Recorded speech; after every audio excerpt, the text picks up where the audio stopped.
Welcome to the start of a brand new journey. So hello, my name is Cosmic, and we did start a second channel to get into Chaos Zero Nightmare.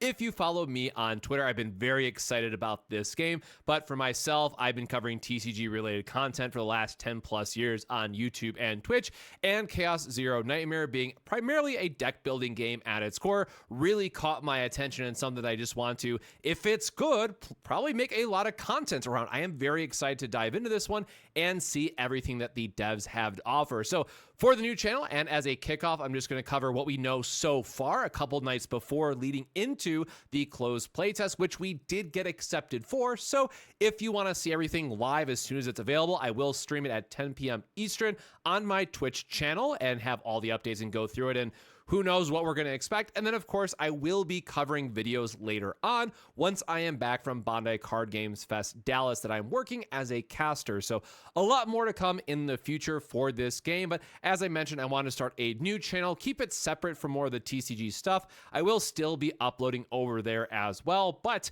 this game looks really promising up front, so I'm hoping I'm going to be really excited and blown away by the playtest that's coming up. But without further ado, let's actually dive into what this game is. So, Chaos Zero Nightmare is a turn-based roguelike gacha RPG being developed by Super Creative, which is the team behind Epic 7, and published by Smilegate. Now, previously, I had a little time to dig into Epic 7, and I absolutely love the visuals that they have in the game, and you can see a lot of that polish come through in Chaos Zero Nightmare as well. Now, Smilegate, of course, goes back to Lost Ark for us, but they're just the publisher, so we have to focus on the Super Creative dev side for this and where the game is going to go from there.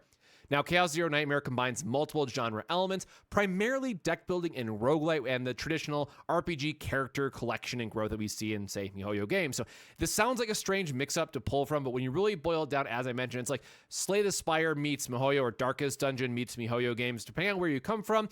And we're going to uncover in today's video how it comes together in honestly a very interesting way. If you are someone who just wants to see more of that Slay the Spire feel and have constant updates, then I think this will be a great game to lean into. So as mentioned, combat uses card-based mechanics. Building decks to bring to fights will play a key role in how you approach this game. Now, they did mention up front that there will be one mode that's more focused around beginner friendly, giving players a starter deck to get through the story and experience the game. But later on, you will be tasked to be completely customizing your decks while having over 100 neutral cards to choose from. So if you love a good challenge, this is where the game is going to shine for you. And again, as someone who's coming from TCGs and really loves the deck building strategy and elements, I think that this is going to be huge for what they're going for, especially the seasonal content that they mentioned with having over 100 neutral cards that can go into your deck building. There's a lot of room for the devs to really explore, and if executed properly, I think could be a really big deal for this game. And for the other part that I mentioned, it's also going to incorporate roguelike features, meaning the randomness and various challenges that you'll need to overcome, like in games like Slay the Spire. So this will be a very large part of the end game loop, as made evident in the latest dev video that they released, and there's a lot of stages to clear, it looks like. So if you're not a fan of games such as Slay the Spire or Monster Train and all of that, like, this might be one of the points that you bounce off of rather quickly, because it can be challenging and a time commitment. That said, if you can keep with the seasonal theme of rotating challenges, I think this will quickly become the main selling point of the game itself. Now, balancing is going to be something that we have to look out for, because 4 and 5 star characters may be difficult to obtain, especially those 5-star characters, because it is a gacha at the end of the day. But I was very happy to see that based on the current information available, these starter decks seem to be equal for the attack and defense base cards. So with that out of the way, let's talk about the character cards in a little bit more depth. So 4 and 5-star characters have a lot of overlap in their base cards. Now, where the character building and strategy will ultimately come from is unique cards that each combatant has access to and how you mix and match these within your roster. We will learn more about this during the test period, but right now my quick pass is, well, kind of good enough. You know, we don't see effects such as 90% attack for 4 stars and 100% attack for 5 stars, or 100% defense and 50% defense for the different rarity levels. You know, at the base value, they do seem equal. Now, I'm sure raw stats will change as they progress and they level up and access to different relics, but again, nothing completely offensive out of the gate. You still have that very base level attack and defense cards that are symmetrical across the character pool.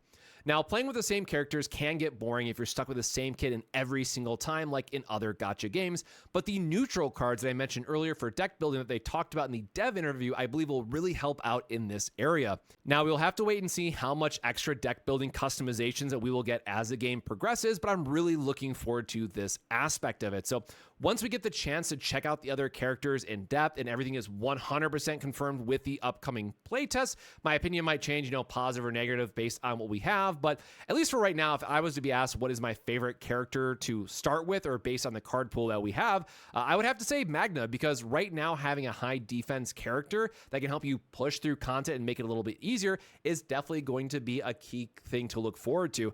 Also, as a note, just within the trend of gacha games previously, DPS or high burst characters always take the focus, so we will likely see a couple extra banners coming up that's all very heavy DPS or attacker focus, meaning a early pick defensive character can help your account shine through in the long run. So I'm really curious to see where this lines up. Now, as a quick side note, there is confirmed to be an artifact system or relic system similar to MiHoYo Games, but at this time we're missing a lot of key information, such as how many substats there's going to be, if there's going to be any reroll items that we can look forward to. So I don't want to spend too much time on this topic, but I do know that is one that is causing quite a bit of debate so far within the community. While I personally don't mind this style of gear progression, as you can often very easily get good enough gear, I know some people are all focused on the RNG side and having to penta-roll that one key upgrade to be considered good. While that isn't always true, you definitely feel better when you get all your upgrades in the same spot. I mean, at the end of the day, it is a gacha game and they want people logging in and being engaged with it, so gear chasing is just one more way to keep players engaged. I hope we will see some reroll items available, but I'm not too concerned about this either way up front. Now, the other part I want to get into is the banners, and this is another area that I cannot wait until we have more information with the playtest, because right now it is just all over the place. And one thing I do want to highlight up front is that the devs have said they want this to be free-to-friendly as a really high focus for them. So whatever free-to-friendly really means, we'll have to wait and see. But ultimately, there are going to be 4 different banners that we have to get through. So the limited combatant banner, this is your traditional 50-50 pity at 70 1% rate, which is technically an increase from 0.6%. And the rate up starts after 57 pulls.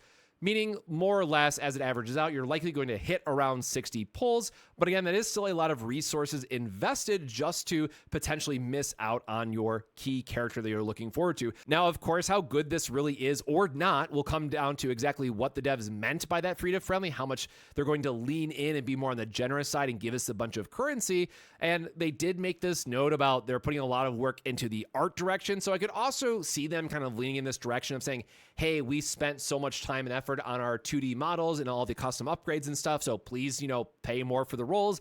But at the same time, I also hope they don't go full Gunnar bait in the future character designs, because right now we do have a very well balanced, and this is another area that I really liked about Epic 7, is that from a character design standpoint, they're not following the very current trends of like the Azure Lanes and Nikke and all that stuff out there that is, well, quite questionable, and I will leave it at that.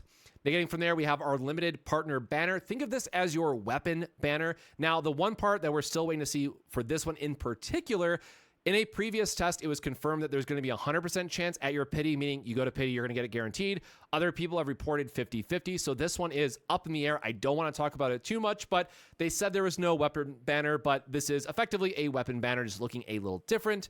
There is your standard combatant banner. You never pull on this. This just exists in the background. Maybe you get some free pulls that you just throw away into it, right? If you played a gacha, this is the banner you don't care about. And then the other one that I'm kind of excited for, depending on how it gets implemented, is the Prism banner. So being a TCG player and focusing on the shiny stuff, I really love that they give us a opportunity to have these very shiny foil and good looking style of cards. And based on some information available at this time, it looks like this is a resource that we're going to be able to farm in the end game, which we're going to talk about next. So how free to play friendly, that side of it is definitely remains to be seen. And which was really cool about this is that you could also select which combatant you wanted the resource to go towards. So you're getting exactly the shiny you want. But again, as the pool is going to, of course, increase over time, and we don't know how fast that we're getting them, it might be difficult to complete the full Prism deck for one character. So we'll have to wait and see where that ultimately comes in at. And then lastly, the big part for me, the end game. This is the part that is either going to completely make or break the game, in my opinion. We are celebrating the idea that this is going to be a roguelike game up front with seasonal content, but what does that really mean and what can we come to expect from this game mode? So we did see two different notes up front. Up first, we'll talk about the Dimensional Dawn. This is a 30-star clear, and honestly, this is most likely be something similar to the Abyss in Genshin, where you clear for your currency, it resets every season, and you'll probably have to re-clear the last 3 stages or something and get the 9 stars, right? This is something that we've seen more often in gacha games time and time again, so I'm expecting that this one will just stay and be the normal clear your stages, whatever, right? Nothing too exciting here. This is what I would come to expect, and hopefully will be a key focus for players to get that free-to-play currency ramping up on a monthly level.